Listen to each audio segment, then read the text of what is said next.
Okay, with, of course, the full support of the Democrats, whether mainstream or socialist. Okay? Okay, well, we'll skip over that.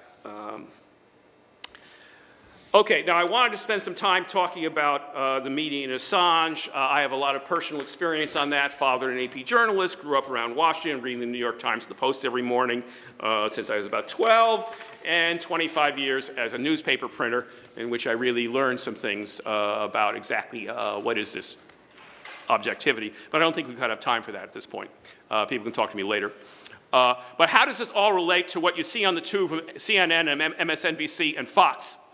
Quite simply, the basic rule to understand the media is he who pays the piper calls the tune. MSNBC is the House organ of the Democratic Party and Fox of the Republican Party. It's not that the Democrats and Republicans pay them directly, but rather that the capitalists who fund the Democratic Party are the ones who fund the MSNBC, and the capitalists who fund the Republican Party are the ones who fund Fox. Okay? CNN used to be the House organ of inside the Beltway in general, trying to stay neutral between the two, but with the mainstream Republicans strongly disliking Trump, at least when they can get away with it without the Republican constituency liable to vote them out of office in primary elections, looking down their shoulders, it's lately looking more like a second Democratic Party and mainstream Republican House organ. CNN, after all, doesn't have to face Republican primaries. So everything I've said about the Democrats and the Republicans applies perfectly to their pet news media talking heads. Their masters speak and they follow orders. If you don't believe me, just watch them a bit and check what they have to say against the towards the Republican and Democratic Party lines. This is particularly true about important issues, and Assange's important issue. Now, as for the left media, KPFA, for example, well, they're not corporate sponsored, they're listener sponsored. But guess what? Who are their listeners? Left liberals and leftists. Both the left liberals and the leftists tend to follow these days Bernie Sanders. And, you know, the great growth of the Democratic Social Alliance comes from Bernie Sanders' election. So if Bernie Sanders follows the Russian line, so do they. And that's why there's some issues at KPFA, which others might want to talk about. And so finally, to summarize what's going on right now in the political world, you have an unholy alliance. You have Trump and the alt-right fascist fringe he has nurtured, whipping up hatred of Mexican and Muslim foreigners based on racism and crazy conspiracy theories. And the Democrats, who noticed in 2016 that xenophobia, hatred of foreigners, was a winning card for Trump, whipping up hatred of Russians, foreigners. Plus leftover Cold War anti-communism, and equally crazy conspiracy theories, which the so-called moderate Republicans wrap up like thirst-crazed dogs at a dirty puddle. And both sides are united to shut the mouth of the truth tellers, like Julian Assange. So, by unmasking the people who run this country's everyday lies, intrigues, and wanton slaughter, brave whistleblowers like Chelsea Manning, Edward Snowden, and Julian Assange have done a great service to the world. Hands off, Julian Assange. As a journalist, he's under attack, but I'm going to broaden this a little bit and try to give. This is improvisation, changing ahead all the time. So.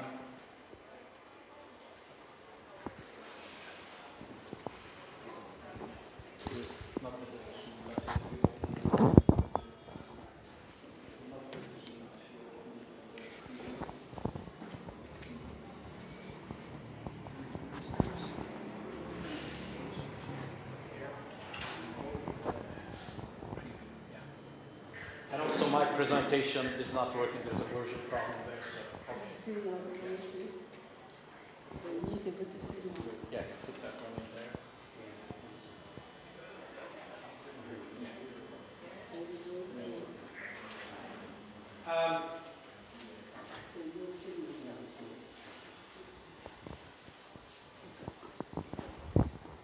I know this is prepared for journalists in Turkey, but I want you to take this as what used to be called the third world, or what I call the neoliberal world. So the discussion that I'm hearing is perfect for the metropolitan countries. And I want to put this distinction. on why it is important to look at this in that way, because the discussion that I'm going to try to bring, you're going to see is completely different. And here is the rub here is that, why am I bringing this metropolitan country, neo-colonial country distinction? The reason is that we are looking at Assange and how his human rights have been taken away from him. And we are basing this on a certain principles that we have. We have human rights, we have freedom of the press, these principles that the metropolitan countries have taken as granted. These are the basis of United States. And when countries come to a certain point in history, these do become principles, although they are changed on the fly when it comes, like Julian Assange and so on and so forth. But at least there is this belief that there is a freedom of press, that people can stand up and say, you have violated this. Now let's change our perspective to the neo-colonial countries. Difference again, why am I changing this? Is that in a certain development of capitalism, certain countries' bourgeoisie, the capitalists, were able to do what is called a democratic revolution. Democratic revolution. Which means that they understood that in order for capitalism to continue in a certain way, they had to give some concessions to the working class. It was like a bribery, but at least it kept the revolution at bay. But what if, let me go back. In order for this to happen, the bourgeoisie, the capitalists of that country, has to have something to give, okay? But in certain countries where they are neo-colonials, the exploitation is double, and the capitalists don't have that much to even give to their working class to shut them up. So what happens then? Then the regime becomes crack their heads all the time. So in a situation like that, you don't try to buy the working class. You know you are screwing up the freedom of the press. You know you are screwing up the human rights. And if somebody says something, you don't try to defend it or something. You just crack the head. This is what I call fascism. And if in the United States, we have started with Assange, but if you think that this is going to continue like this, put on your safety belts, because this is only a start. In 1980s, the Federal Reserve Chairman was openly saying that United States has to become a third world country. His own words, verbatim. And it started with Assange. And I'm putting this in a political perspective to show you the fascism that is coming up here, and the fascism that the neo-colonial countries have been living in. That is the distinction I'm making as the metropolitan countries on one side and the neo-colonial countries on the other side. Okay? Where you don't have these freedoms. So what I'm going to try to show you is that the life of the journalists in a neo-colonial country, every morning that they wake up, if they are, as you have mentioned, if they are telling the truth, if they are honest, if they are looking at their class perspective of how they should be journalists, every morning they wake up, they say, thank you, I'm still alive. Mexico is living this. Egypt is living this. And Turkey is only a subset of all this. So get ready, because Julian Assange is only the starting point. If we give Julian Assange, there's no stopping them. That's right. Okay? So thank you. So these are just a few of the journalists that were assassinated. Not just killed or something. They were deliberately hunted down and killed and assassinated. And thank you for your presentation on what the journalists should be doing and they are not doing today here. We have to understand that these journalists knew what journalism meant, and they knew that it would bring death to them. As we see Hrant Dink, we're going to come to him. Every morning as he was leaving, he was kissing his wife saying, I hope I can see you tonight. And one day he didn't. Uğur Mumcu, he was exposing much, less things, let me say, than Julian Assange, and they got him in his car. I could go on to the histories, but I just wanted you to see this is it. So being a journalist means, you will die. You will be tortured, first of all. Many of those people were tortured. And then at the side of the road, a bullet in their head. So you can see the numbers there. I don't need to repeat. But there is, today, more than 140 journalists are waiting to be arrested. And arrested does not mean just being taken to the custody. It means much more than that. As we are going to see in Ahmet Şık, they arrested him for 3 days. They did not even give him water to drink. He was incommunicado, he was in solitary confinement, and the others we're going to see, they killed them by just beating them. After July 15, on July 15, there was a fake coup that was prepared in Turkey just to bring more oppression to the country. And after that, 231 journalists were killed. So here I can go into the statistics, okay. One thing is that the problem we have is open racism. Even the Union of the Journalists will not report on some of the journalists killed because, they were Armenians, they are not from my race. So it's like this. Let me give you an example. If today we have a statistics of journalists killed in the United States, but it does not include 50 of these because they were black, this is exactly what we are seeing in Turkey today. Okay? So that needs to be broken. This is why I'm putting it there and, statistics. So let's go. These are, by the way, again, coming back to your, regards is that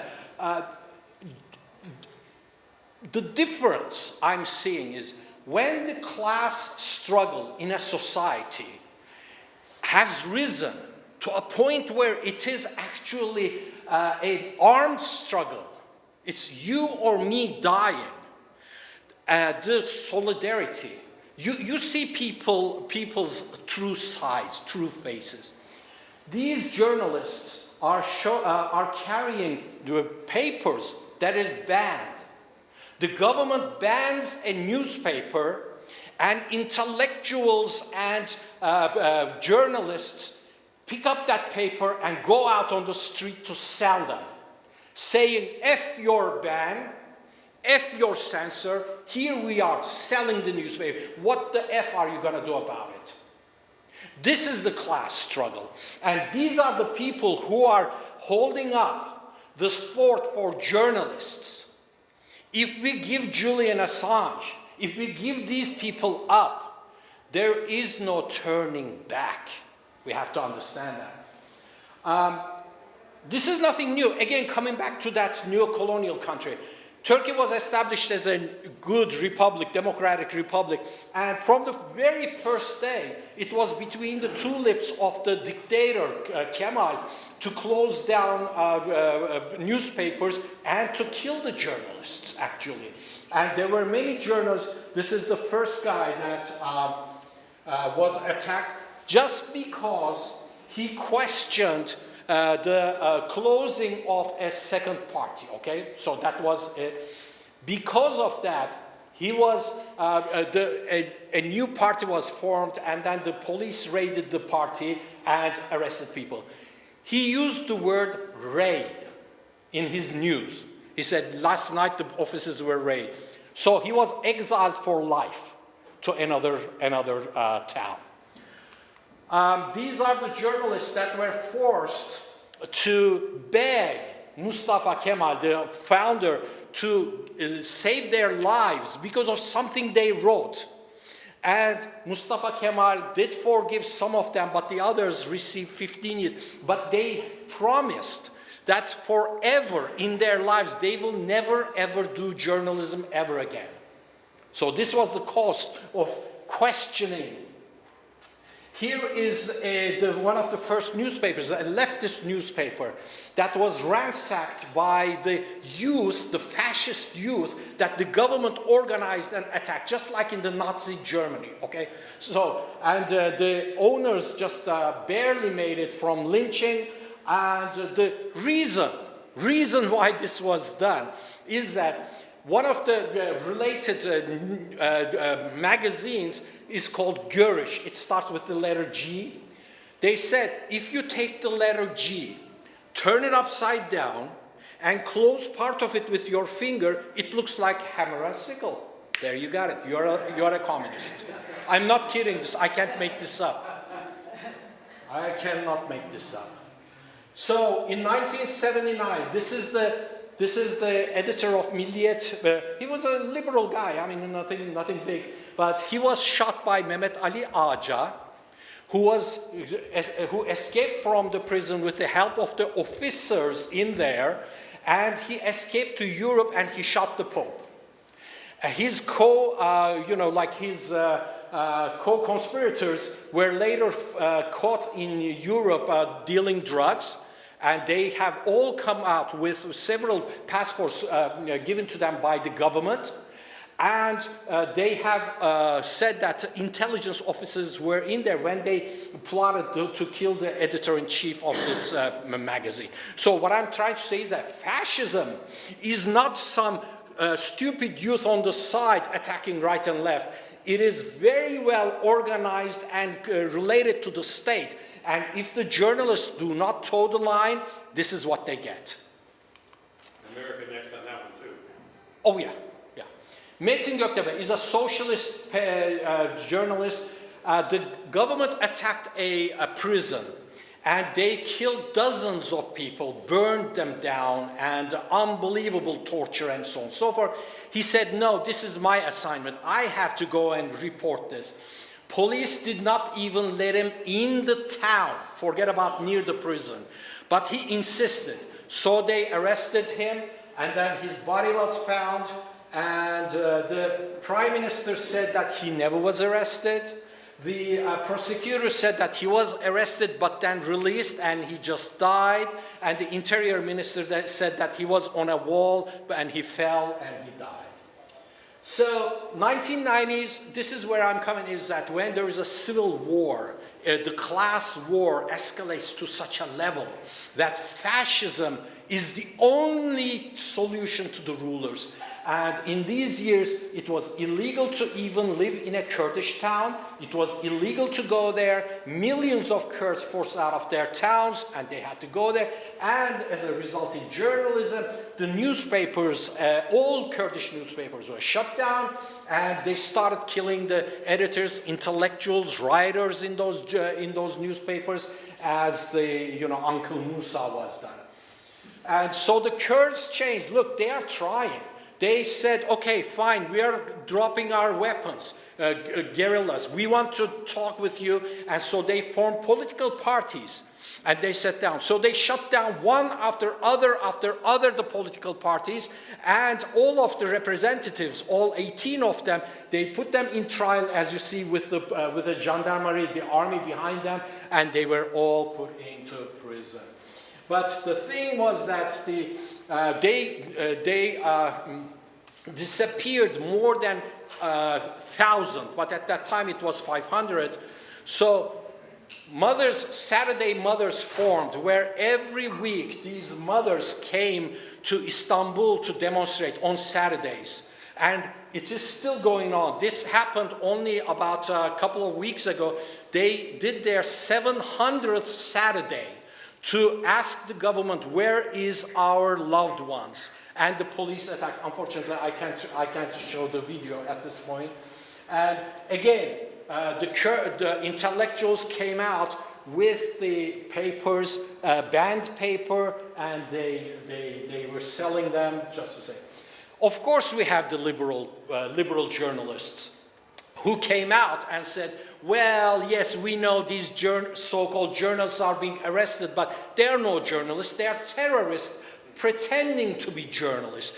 Exactly what you were showing that is being said for Julian Assange. So that's a very, very standard thing. Comes Ahmet Shah. He is a writer, author, and he's been charged with so many, he was writing a book about Fethullah Gülen. I don't know if people know about him. So the book was in a draft mode in his computer. They put a virus into his computer, learned that he was writing a book about this, so they went and arrested him and banned his book even before publishing, and they put him into prison and trials and so on and so forth. Another solidarity. 125 writers and editors came together. They printed clandestinely the book that was banned, and they sold it out on the street to say, to F with your censorship, we are going to get this done. And he was showing corruption. He is showing the truth. He's showing, this is what you say, this is what you are doing. So, but he paid dearly for it, and he spent many years in prison without even, having a real charge. But in 2018, he was elected as a representative to the Grand Assembly, and it did not stop there. So when he speaks now in the Grand Assembly, they come together and try to beat him up. This has just happened a couple of months ago. And also this happened in 1960s. Çetin Altan, one of the famous leftists who taught me what socialism is all about, he also was a writer, journalist. He went into parliament and he defended his class position there. He represented the working class, and he got beaten to a pulp on the floor of the parliament. And these are his two sons, Ahmet and Mehmet, his Altans. They are both in prison now because they were writing in a paper supposedly funded by Gülen. So there's this Article 301 Penal Code that is the law that says that if you insult Turkishness, if you insult the parliament or the police force, then you go to prison. Actually, they have used this in many ways, especially the Armenian journalist. He said, I am not a Turk, I am from Turkey. That was considered an insult to Turkishness. How could he say he's not a Turk? So he spent time in the courts trying to defend himself. So just, I'm going really fast here. Yeah, here's the guy. And so finally he was gunned down. So this is the price that journalists pay. So when you cannot stop them by killing them one after other, and you cannot stop by torture, Erdogan's Turkish president's very close billionaire friend just went and bought all these papers and TV channels. So in a day, from night to morning, they switched their position. Now they are on their knees begging the government or telling people how good it is. And, it's a very good theme that they're saying. You know what they think? In the United States, we are very jealous of Turkey. Because they have life, they have everything. We are jealous. That's why Trump is having a problem with Turkey. That's what they think. These papers are telling these. Yeah. So I don't know if I should go into the last. These are just what happened last week. I don't need to go to the last month. So coming back again, guys. Let's be ready. Let's understand this frontal attack that we are seeing. This is a class attack. Yes, we don't have the rights, we don't have the press freedoms in there, but there's a huge struggle for it. Something that we don't have, we want to have, and people are dying for it. And the rights that we have here are being eroded because the United States has to become a third world country. And this is the first step we are seeing with Julian Assange. And it's going to go on. It's just started. Put your safety belts on. KPFA News doing a story about Assange, and I used the voices of Daniel Ellsberg and Jeremy Corbyn. Daniel Ellsberg was saying, this is something he said last night on the YouTube video conference, the YouTube International Video Conference that now happens every Friday from 5 to 8 p.m. Pacific time. Anyway, I used the voice of Daniel Ellsberg saying that he thinks that if Assange is extradited here, there's no way he can get a fair trial, and he will be sentenced to a life of solitary confinement.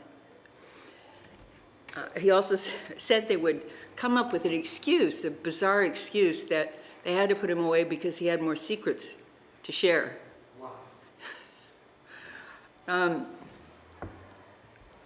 Then I put Jeremy Corbyn's voice on the air because there were 4 veterans, intelligence professionals for Sanity, VIPs, on the teleconference last night.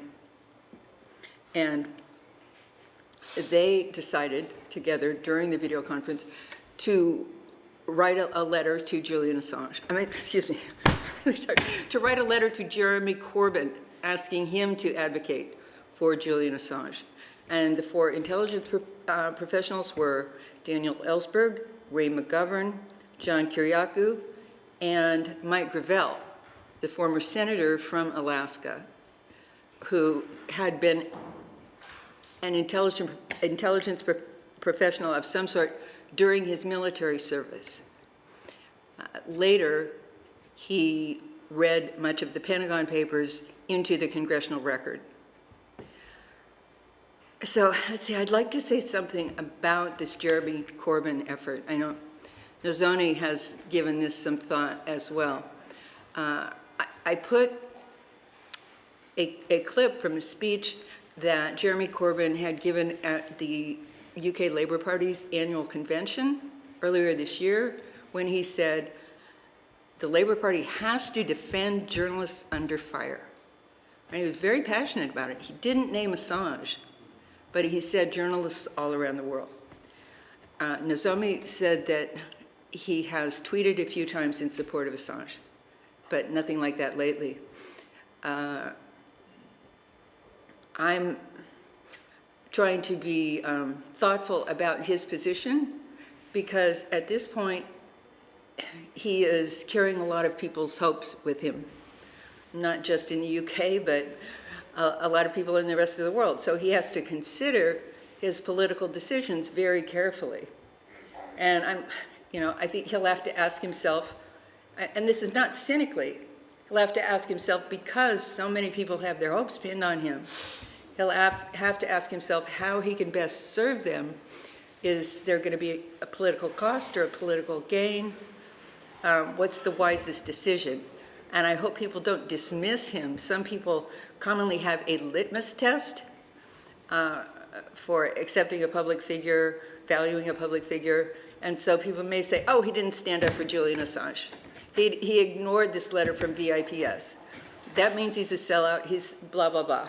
But I'm sure that he will want to do that.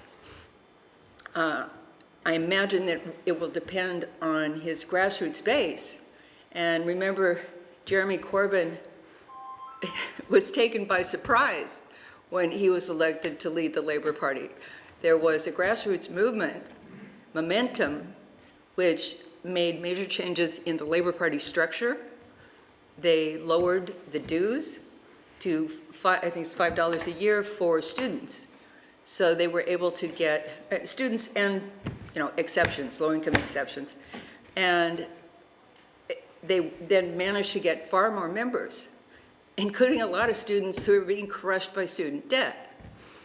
And Jeremy Corbyn then, to his surprise, was elected leader of the Labour Party. So I think, well, I hope someone will get in touch with that grassroots base that put him in power. What else can I say about that, about Jeremy Corbyn? I think that's about all I have to say about Jeremy Corbyn. I think we need to talk about some practical actions, and you may have already done that some. No, okay. Well, we were starting to get practical on the video conference last night when the 4 veteran intelligence professionals for Sanity said that they would pen a letter to Julian Assange. This gave me the idea that I will contact someone I know who's a Spanish member of the European Parliament, because she was able to get a resolution through European Parliament in support of an African political prisoner, Victoria Ingabire Mohosa, whom we both value greatly in Rwanda. She was sentenced to 15 years. She just got out after 8. Now she's basically under house arrest. But I will talk to her, Rosa Esras, about whether or not it would be feasible to introduce a resolution like this in the European Parliament. So there are things like this that are, you know, I don't think we're going to get anything in the U.S. Senate or the House of Representatives, forget it.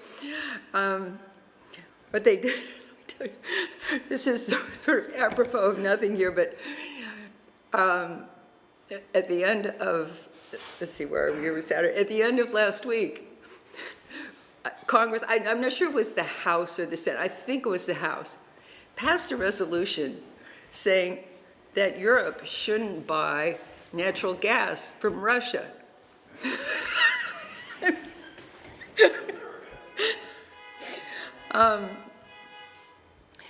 So that's, of course, a lot of what Russiagate is about. They want U.S. fossil fuel interests want Europe to buy our nasty, well, not ours. They want Europe to buy their nasty LNG shipped across the Atlantic and then decompressed in a hugely toxic, dangerous process instead of being piped in from Russia. But let's see, I digress. I say we're not going to get any help from this House or Congress. Steve made this effort, and maybe Steve will talk a little more about this. Steve and Rich both went to the Labor Council this week to try to get a resolution passed in support of Assange. And before passing this to Steve and Rich, I want to say one thing about resolutions. They sort of create publicity, and they're like an indication of pushback, but they also encourage people to talk about things. Like this obliged the Labor Council to talk about things. And we managed to get a resolution passed the Pacifica National Board calling for Assange's freedom. Well, I presented the floor, and before I'll let Steve explain the whole thing, but I think that was really important, especially in light of what you were saying about the perception, problem. I guess in general of Julian is even though I was shocked, but not I'm shocked or probably upset, I should say, but not surprised the fact of the resistance that we got, because the resolution itself got tabled for further discussion, namely by a lady by the name of Olga Miranda. She is the head of the the SEIU Janitors Union Local 87. What some people might not know, and you could actually check it out on YouTube. She is a member of the educational arm of the American-Israeli Political Action Committee. And the thing is, when she has actually taken part not only in sort of tidying up any resolution that we actually have passed, on the 3 resolutions that we've passed on anything that involves with the Israeli-Palestinian conflict, she basically thought it was a good idea to table this thing and have an educational forum, which I promptly at the end of the meeting say, well, a good place to start would actually be to come to this tonight, and I really don't see anyone, though it was actually put on the Labor Council website in a timely manner for people to come. So I just wanted to leave it at the fact that the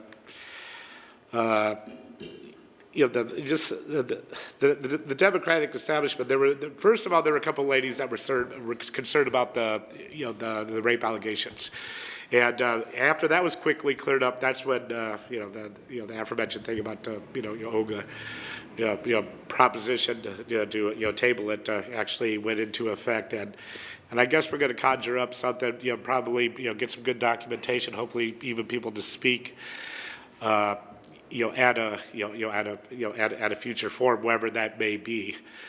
Our tentative plans is to try to do it in February, and vote and have a forum maybe in the second meeting in January. So thanks for your time and listening to that. And it's like I said, even the Labor Council, even though we're one of the most liberal, or should I say progressive labor councils, even then we're facing major resistance here. Thanks. Yeah.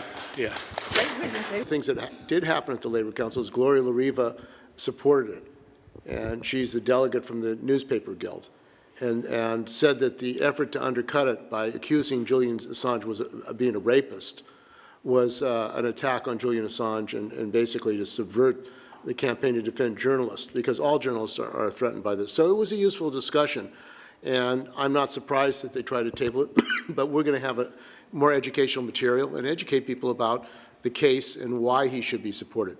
So this is the kind of education that we have to do if we're going to change the consciousness of people. I mean, most people don't know who Julian Assange is. Yeah. So we start with that. Most people don't know.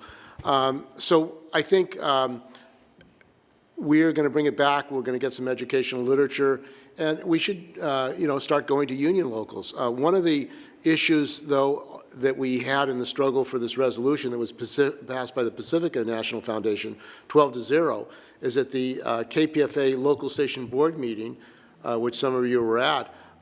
Carol Wolfley asked me to delete the clause in the resolution calling for the defense and freedom of Julian Assange.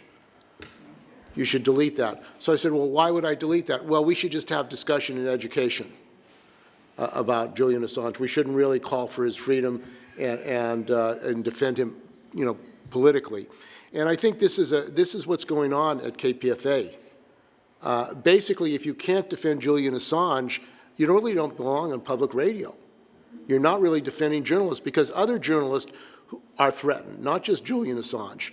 Other journalists at KPFA could be arrested, could be threatened, So it's all over the country. I mean, and other journalists have been arrested. So we have to see this as an issue for all working people, all journalists, and we have to make the connections. So one of the suggestions I have, there are a couple of things. One is on the 29th of this month, there's going to be a meeting of the KPFA local station board, and there's an election now that's going to be going on.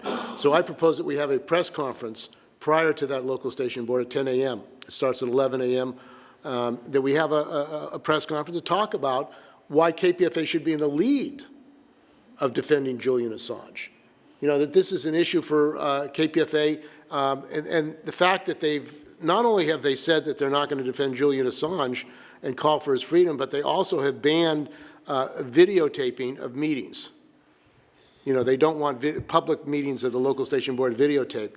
Now, the idea that, you call yourself free speech radio and you're going to ban videotaping of a public local station board meeting, I think it tells you where these people are at.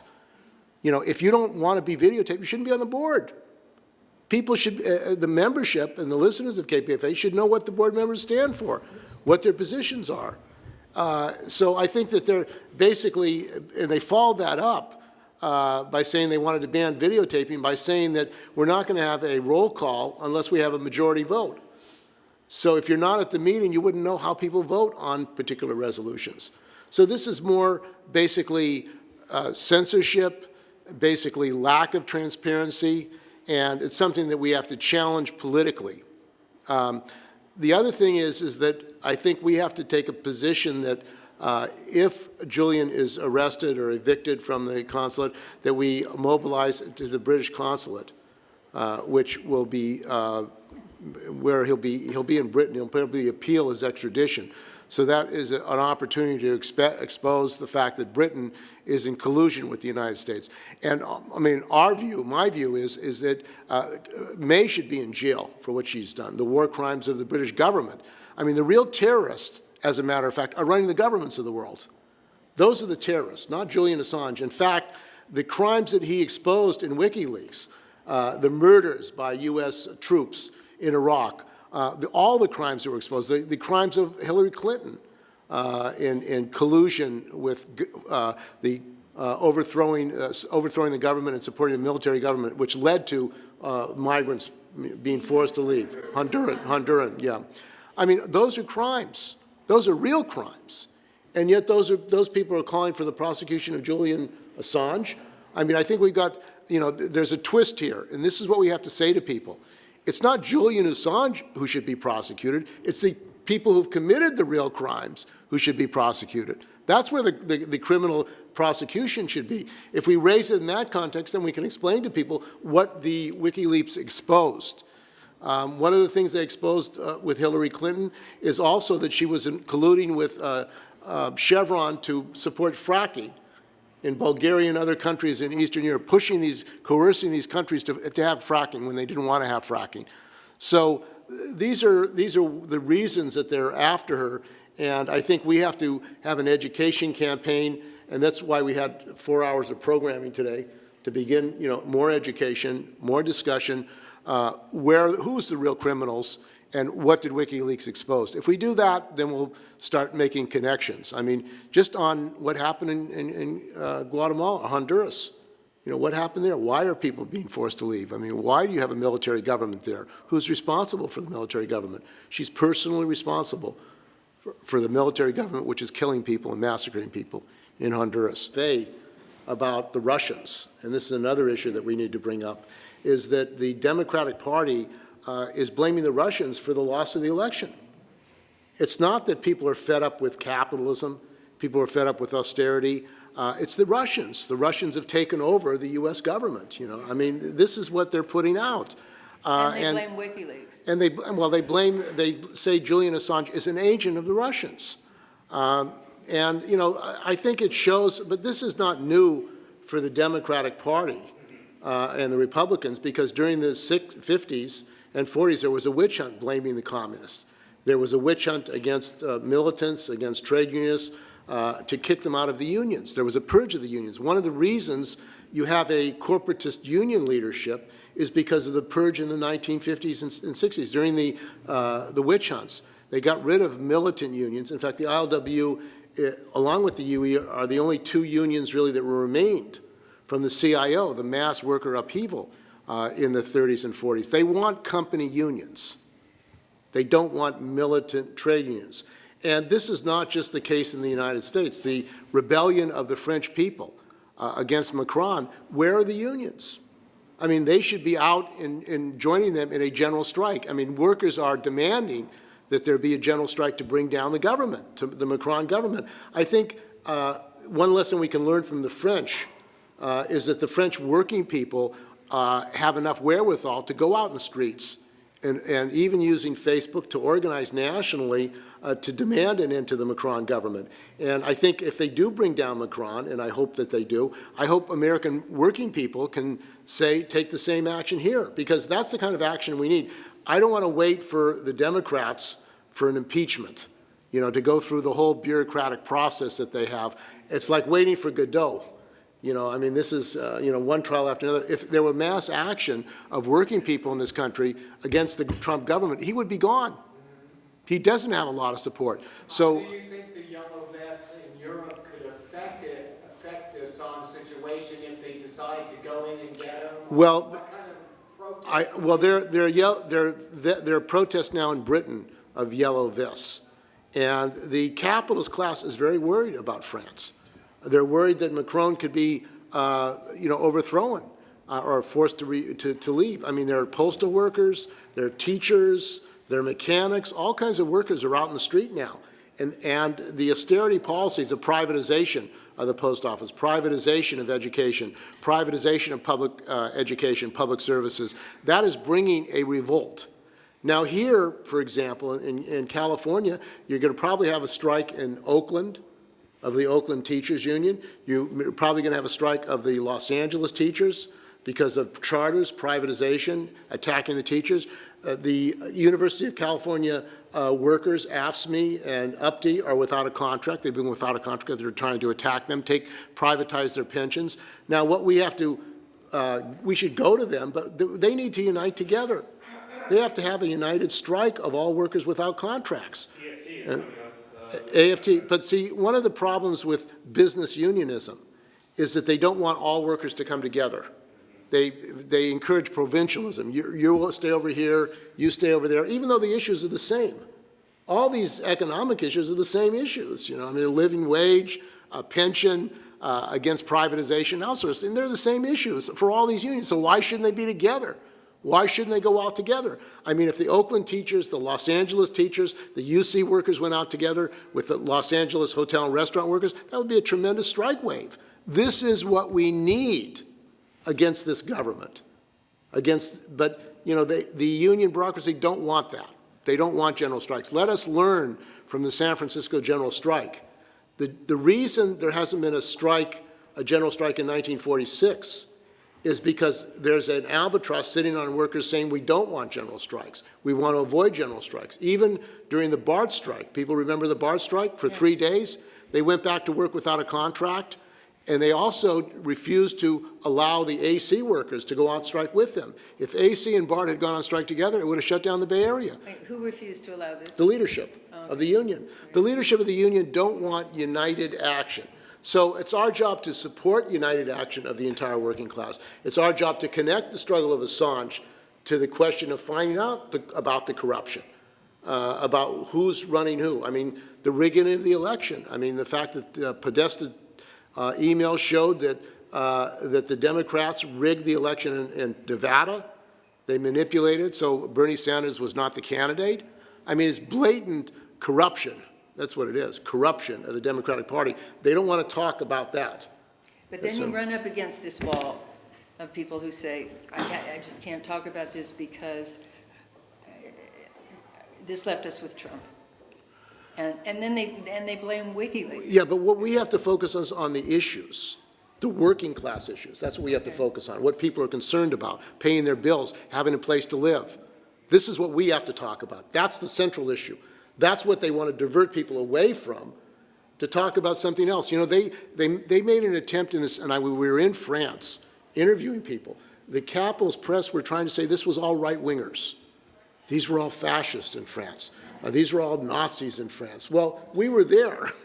This is what they were saying. They're all Nazis. All these Nazis are organizing and going down the street. This is what the capitalist media was saying. So we go there and we talk to people. No! They're regular people, retirees, workers, French Africans, I mean, teachers, they're regular people who are out in the street. I mean, they're not, and they're anti-racist. They're against dictatorship. They're against a capitalist dictatorship of Macron. That's what they're against, who is basically destroying their living conditions. I mean, the French working class, like the workers in this country, are under austerity. I mean, their real wages have gone down the last 20 or 30 years. And actually, there's a tremendous backlash that's growing in this country against the Democrats and Republicans because workers see nothing has gotten better with Trump. They were promised all these jobs. Well, look at the GM workers, the shutdown of these GM plants. He promised all these plants are going to be opening. It's a lie. This NAFTA agreement, which the union bureaucracy refuses to fight, is NAFTA on steroids. It's going to further privatization, further attack on health care, allow the drug companies to increase drug prices in Canada and Mexico. It's going to allow continued privatization in Mexico of the land, of health care. So these are what these corporate trade agreements are about. And yet the union bureaucracy doesn't want to fight them. They don't even want to say what people should do. I don't believe that Trump or any capitalist government is going to make a better trade agreement for us. I mean, does anybody believe that Trump is going to make a better NAFTA for the people of the United States? I mean, this is what they're saying. Like, let's make a better trade agreement with NAFTA. The WikiLeaks, I mean, there are many things that were exposed in WikiLeaks. One of them was the fracking you know, Hillary Clinton was working with Chevron to coerce countries to have more fracking. There's an article in Mother Jones about it. I have a copy of it over here. But having a list of what WikiLeaks did to help people understand what's going on behind the scenes would be useful. Now, we are organizing a rally in support of the French workers, Yellow Jackets, on this coming Saturday, the 22nd at noon at the French consulate on 88 Kearny Street, this coming Saturday. And what we could do is have a march over to the consulate, the British consulate, which is very close, and make the connection. I mean, because it's the same issues. So why don't we do that? And everybody meet on Saturday at 12 noon at 88 Kearney. We're going to have a rally there to support the French workers, the Yellow Jackets, where we've got some Yellow Jackets. And then after we have that rally, we march over to the British consulate and have a rally there about Julian Assange and, you know, what he was exposing. So that would be a way of like tying these together. And they all are tied together. I mean, actually, the collapse or the throwing out of the Macron government is creating terror in all the capitalist governments. And it's the great terror of Europe right now. That's what they're talking about. It's like what's happening in France now, threatening to spread, is a mass working class populist revolt against really capitalism. That's what people are revolting about. I mean, they're in revolt against this capitalist system, this world capitalist system. So I think us bringing together, supporting the French workers and explaining to people what their demands are, they have a list. One of their demands is to get out of NATO. Why is France spending money on military in NATO? You know, I mean, this is France. Another thing that we did when we were in France, they have a square called Republic Square. And they have everybody who has a grievance, or many people have grievances, different groups, come to the Republic Square to protest. That's where you go to protest. So we were going to a union, on our way to a union, and there was a protest of a couple of hundred Sudanese people there, workers and Sudanese refugees. So I interviewed them, and it turns out, as a result of the bombing by France and the United States of Libya, and the destruction of Libya, first of all, it destroyed the jobs of Sudanese who were employed in Libya. Secondly, all the arms of Gaddafi were spread out by the jihadists throughout Africa, including in Sudan.